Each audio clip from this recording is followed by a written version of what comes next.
नमस्कार, न्यूज़ 18 के खास कार्यक्रम कहता है वोटर में आपका स्वागत है। और आज हम पहुंचे हैं खंडवा में। हालांकि खंडवा में उपचुनाव हो रहा है। बीजेपी के जो सांसद थे नंद कुमार सिंह चौहान, उनके दुखद निधन की वजह से इस सीट पर उपचुनाव होना है। बीजेपी और कांग्रेस दोनों पार्टियां अपना पूरा दम इस उपचुनाव में लगा रही हैं, क्योंकि ये उपचुनाव एक तरीके से 2023 का लिटमस टेस्ट भी है।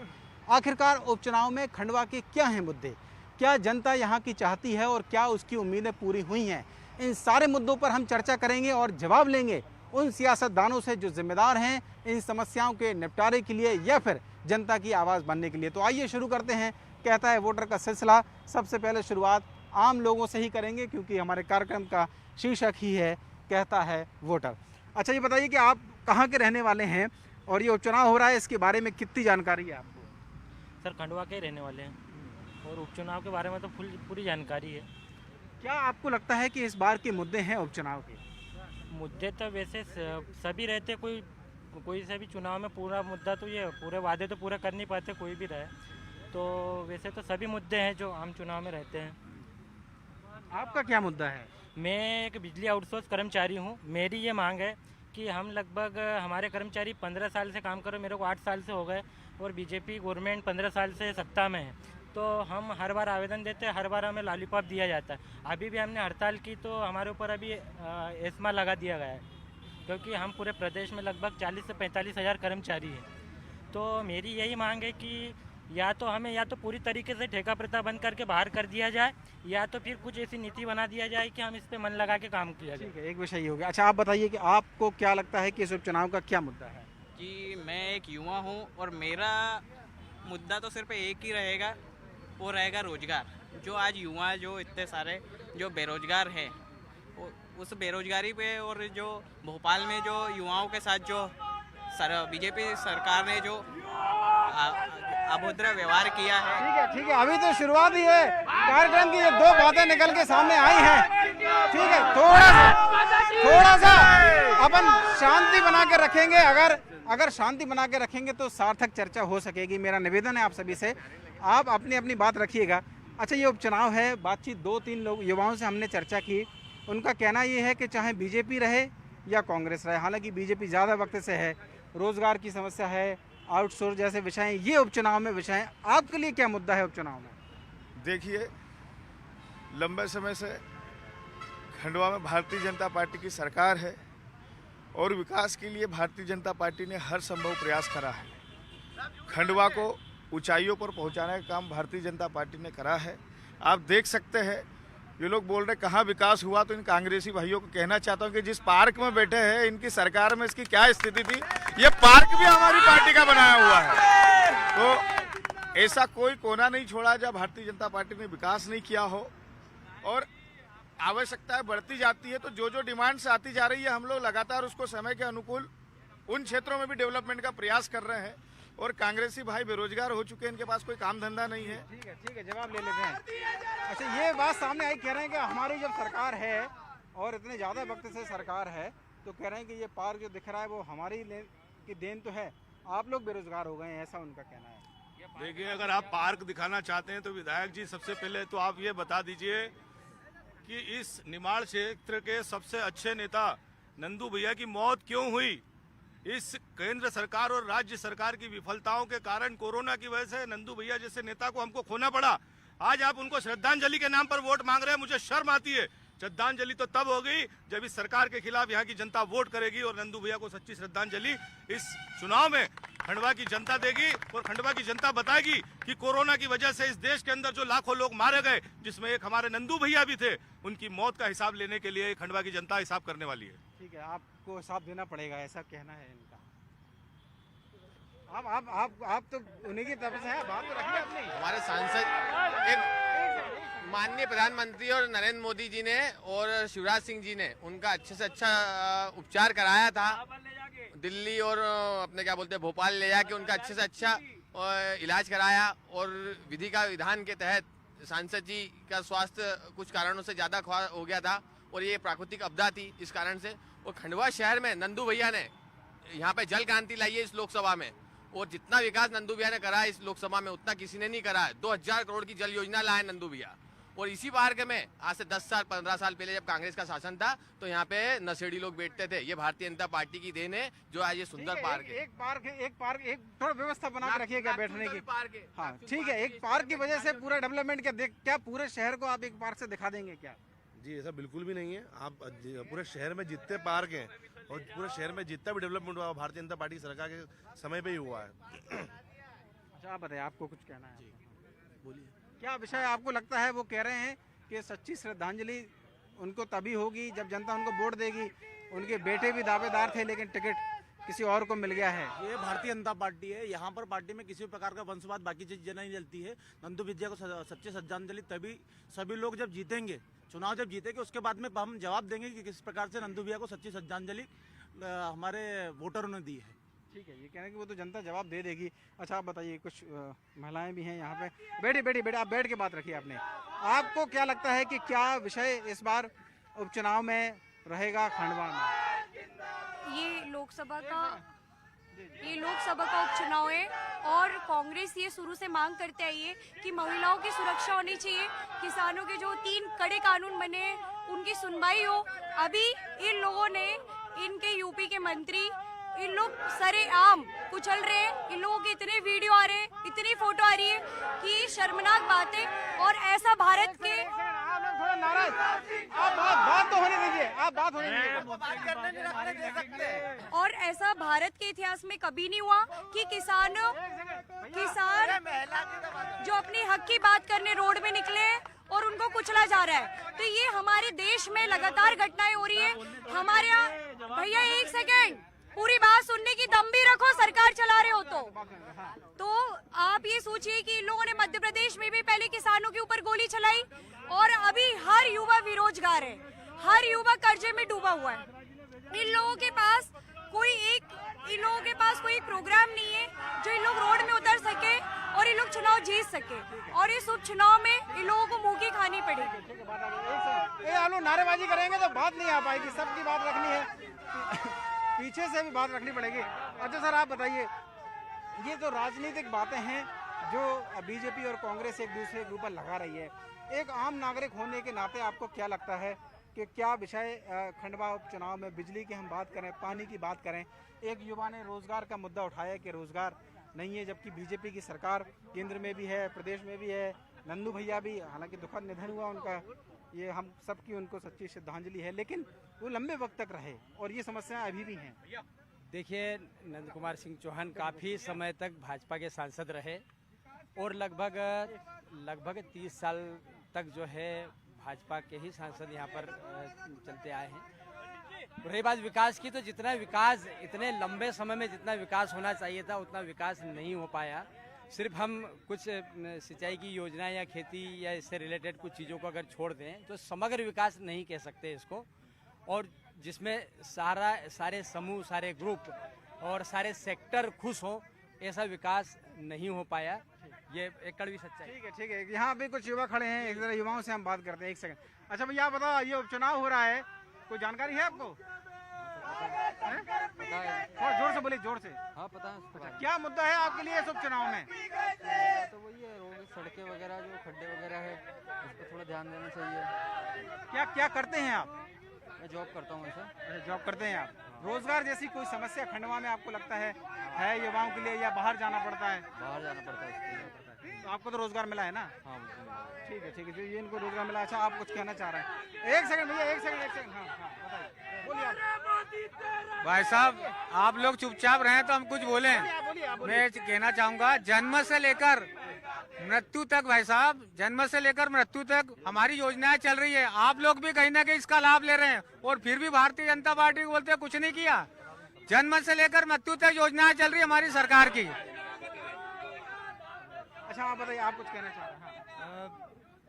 हाँ, खंडवा के लिए सबसे पहले तो ये होना चाहिए कि रेलवे लाइन का जो हमारा काम रुका हुआ पड़ा है, तो आगामी जो हमारे सांसद महोदय बनने वाले हैं वो तो श्योर है कि बनना है उन्हें। तो किसको बनना है? आप किसको बना रहे हैं?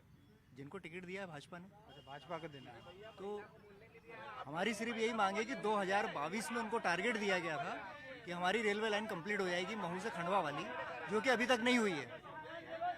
तो इसको समय पर जो है वो पूरा करवाएं, ये बहुत जरूरी है।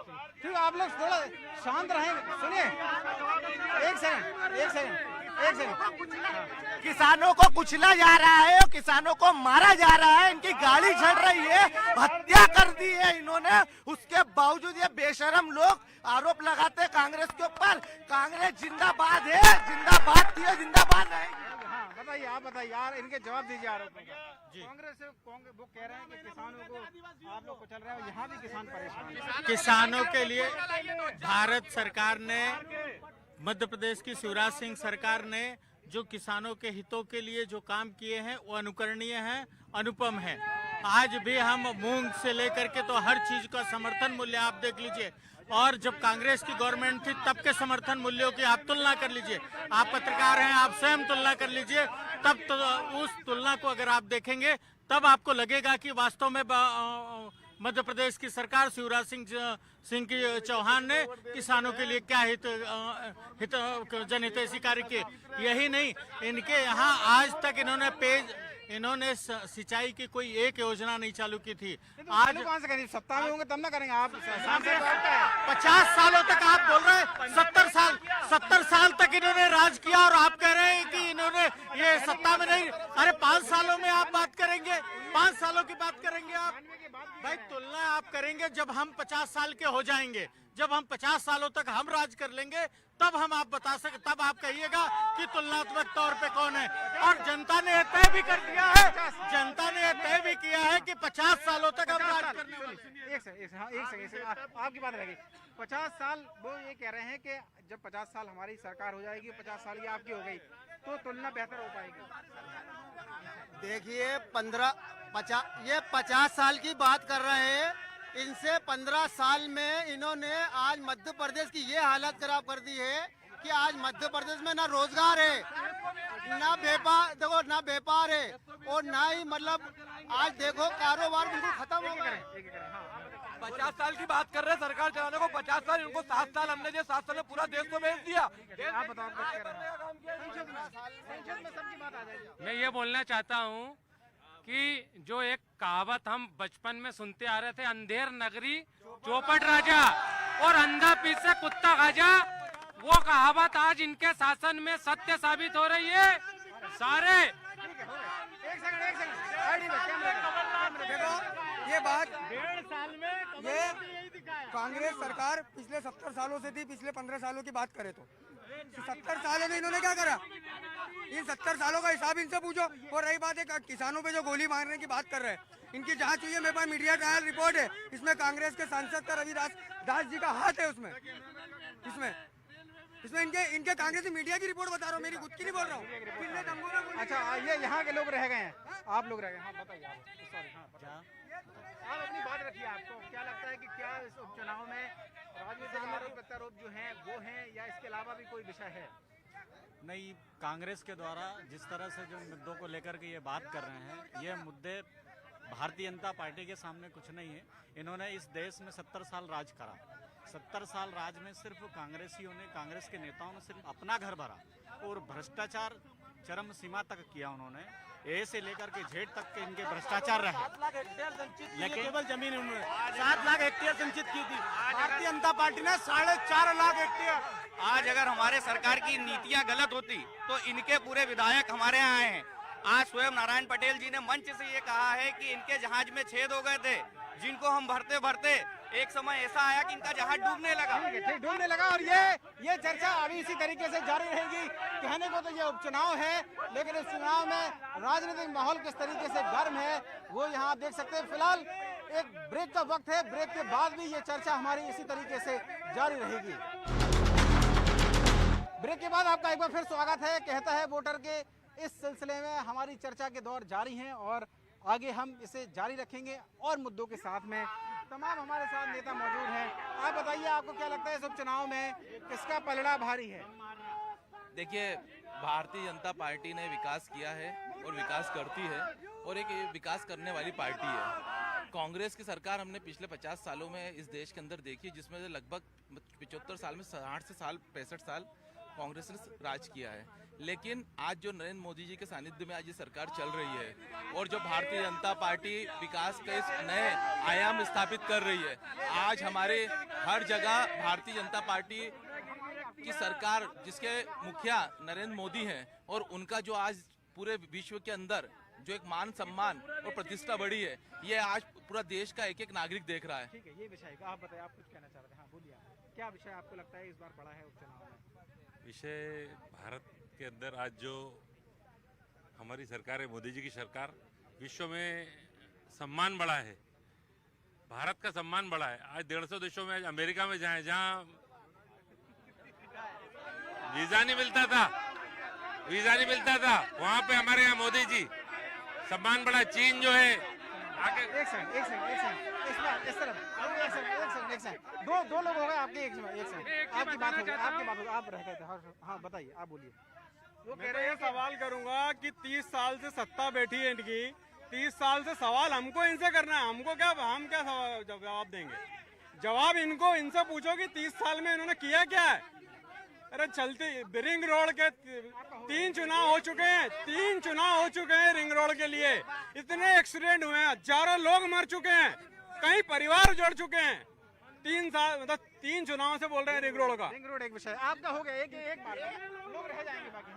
सर मैं कहना चाहूंगा कि जब शिवराज सिंह आते हैं, जब ब्रिज के गड्ढे भरे आ जाए थे। आज यहाँ पर हरसूद रोड पर एक्सीडेंट हुआ था और आज पता लगा कि उसकी मृत्यु हुई है। तो जब एक्सीडेंट होते हैं और आज भी हुआ है, जब आते हैं तब गड्ढे भरते हैं। कह रहे नेताजी जब आते हैं तब गड्ढे भरते हैं। हाँ बोलो। देखिए भाई, अपन देश विदेश की बात को छोड़ें, हम तो हमारे खंडवा की बात करते हैं। अरे शांति पकड़ो, हमारे खंडवा की बात करते हैं। यहाँ पर एक जल योजना आई थी जो पूरी तरीके से भ्रष्टाचार होती है। उसकी 365 दिन में से करीब 300 बार वो पाइपलाइन फूटती है। यहाँ स्विमिंग पूल अधूरा है, रिंग रोड यहाँ पर अधूरा है। यहाँ पर ब्रिज के गड्ढे। ये अमेरिका गए तो अमेरिका में इन्होंने गोडसे की बात नहीं करी, गांधी जी की बात करी इन्होंने, और अमेरिका में बेइज्जत होकर लौटे इनके खंडवा की बात करते हैं। अमेरिका ना तो रिंग रोड है, इनसे पूछो रिंग रोड क्यों नहीं है, इनसे पूछो 200 करोड़ की योजना नर्मदा जल की कहाँ भ्रष्टाचार हुआ, पानी क्यों नहीं मिलता। ठीक है। एक सेकंड वो कह रहे हैं, सुनिए, एक आप पूछेंगे, कह रहे हैं कि ये बताइए रिंग रोड का जो प्रोजेक्ट था वो क्यों अधूरा है, पानी का जो प्रोजेक्ट था वो क्यों अधूरा है। आप बात करते हैं देश की, खंडवा की बात करिए आप लोग। इनके पास में चिल्ला बम के अलावा कोई काम नहीं है। अगर ये बोलते बीजेपी ने कुछ नहीं करा तो इनको अंधों को 3 पुलिया का ब्रिज नहीं दिखता, इनको अंधों को छेगा माकन लिफ्ट इरिगेशन नहीं दिखती, इन अंधों को जावर सिंचाई परियोजना नहीं दिखती, इन अंधों को बलासी का डैम नहीं दिखता, इन अंधों को मेन ब्रिज नहीं दिखता, इन अंधों को भाम परियोजना नहीं दिखती, इन अंधों को पलासी डैम नहीं दिखता, इन अंधों को मेडिकल कॉलेज नहीं दिखता, इन अंधों को संगीत कॉलेज। जब इनके प्रधानमंत्री मनमोहन सिंह थे तो सैनिकों का सर काट के ले गए थे, उन्होंने फुटबॉल खिला के लेता, और हमारी सरकार आई तो अभिनंदन को उनको पाकिस्तान को सर झुका के वापस। पब्लिक के जवाब हो गया। आप बताइए, ये तो राजनीतिक तौर पे हो गया। आप बताओ। मैं तो कोई राजनीति नहीं हूँ, दोनों पार्टी का नहीं हूँ, मैं बिजली आउटसोर्स से कर्मचारी हूँ। 15 साल इनकी कांग्रेस की सरकार रही है, इनको हमने हजारों बार आवेदन दिया है, तो मुख्यमंत्री के पास आज तक समय नहीं है मिलने का। या तो पूरी ठेकेदारी प्रथा बंद कर दे, हमको बाहर कर दे, या तो हमारा संविलियन कर दे। अभी हमने आंदोलन करा तो हमारे पे इस्मा लगा दिया मुख्यमंत्री शिवराज सिंह चौहान ने। ये बात आ गई है, ये एस्मा वाली बात एक आ गई है। अच्छा, आपका कोई विषय है, आपसे चर्चा हो गई है, आप बताइए आपको क्या विषय है। ये आउटसोर्स वाला बात हो गई है, इसके अलावा कोई और विषय आपको लगता है वो है, उसके बारे में बताइए। सर यही है जो खंडवा में रोडों की वजह से जो सबसे बड़ी दिक्कत है कि रोड की दिक्कत है। हर जगह से बाहर से भी कोई रिलेटिव आते तो बोलते कि आपका खंडवा में कभी भी इम्प्रूव नहीं हुआ, अभी तक कोई में खंडवा में प्रूव नहीं हुआ। रोड अच्छे बनने चाहिए, अच्छा आने चाहिए। एक सेकंड। हाँ। मोदी और महंगाई इस देश के लिए हानिकारक है और खंडवा की जनता ये बताएगी उपचुनाव में। और ये विधायक जी ने अभी ये बगीचे की बात कर रहे थे, इनसे पूछो ये पास में एक स्विमिंग पूल बन रहा है, अभी तक अधूरा क्यों है? 4 करोड़ रुपए लग गए हैं, क्यों अधूरा है अभी तक? पूछो जरा इनसे। इनके भाजपा के पार्षद के पिताजी ब्राह्मण समाज के खिलाफ इतने अभद्र टिप्पणी करते हैं, उसके बाद भारतीय जनता पार्टी उनके ऊपर एक्शन नहीं करती है। क्या ये सिद्धांतवादी पार्टी है?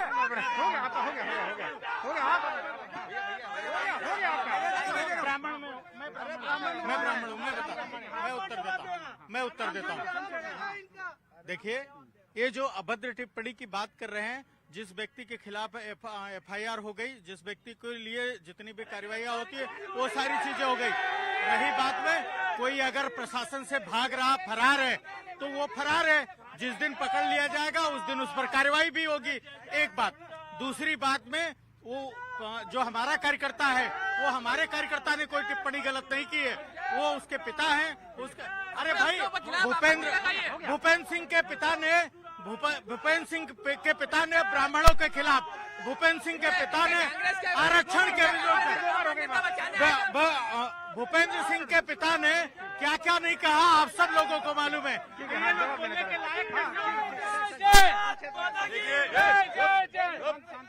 देखिए ऐसा है, देखिए शांति से सुनेंगे तो बात हो पाएगी। विधायक जी ने हमसे कहा कि हम अंधे हैं, तो हाँ हम अंधे हैं, क्योंकि हमको मंदसौर का गोलीकांड दिखाई देता है, हमको देवास में गाड़ी गई लाशें दिखती है, हमको महंगाई नजर आती है, इसलिए हम अंधे हैं। क्योंकि हम खंडवा में बेरोजगार बैठे हैं, इसलिए हम अंधे हैं। विधायक जी, आप तो बहुत कम उम्र में विधायक बन गए हैं, आप अपनी आंखें खोल कर देखिए, क्या खंडवा का नौजवान रोजगार पा रहा है? क्या खंडवा का ग्रोथ सेंटर काम पा रहा है? क्या हम अंधे हैं? बताइए, हम कहाँ तक अंधे हो जाए? क्या आंखें बंद कर लें? इनके पास कोई रिकॉर्ड नहीं है कि इन लोगों ने कितने बेरोजगार युवाओं को इन लोगों ने रोजगार दिया है। महंगाई चरम पे है।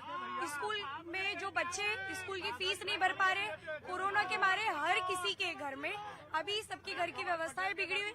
इनके पास में बिल्कुल एक कोई भी मैप नहीं बना हुआ है कि जिसमें ये एक आम जन को सुरक्षित महसूस करा सके और ये दिखा सके कि सरकार इनके लिए कुछ काम कर रही है। और लगातार मध्य प्रदेश में भ्रष्टाचार चल रहा है और किसानों के मुद्दों को। प्रधानमंत्री बनने से पहले मोदी जी ने इस देश को क्या क्या सपने दिखाए थे? क्या एक भी सपना पूरा किया? मोदी जी का सपना, आप पीछे के लोग रह गए, आप बोलना चाहें तो बोलिए। आप बोले चलिए, आप संसद में अपनी बात हाँ, कांग्रेस पहले कमलनाथ जी ने बोला था कि 2 लाख रुपए हर किसान का माफ करेंगे, 1 रुपया भी माफ नहीं किया, उल्टा किसान कर्जे में फंस गया। उसने 2 लाख के 50,000 रुपए उसने ब्याज के भरे, और अगले वो जब उन्होंने मुआवजा दिया। सुनिए, किसान की आवाज है, चर्चा है उपचुनाव की उसी तरीके से जारी रहेगी। बहुत सारे मुद्दे हैं जिन्हें हम उठाते रहेंगे, जनता की आवाज आप तक पहुंचाते रहेंगे। कहता है वोटर की इस सीरीज में खंडवा में आज सफर इतना ही। अगली बार फिर किसी विधानसभा सीट के उपचुनाव में आपसे होगी मुलाकात। तब तक के लिए नमस्कार।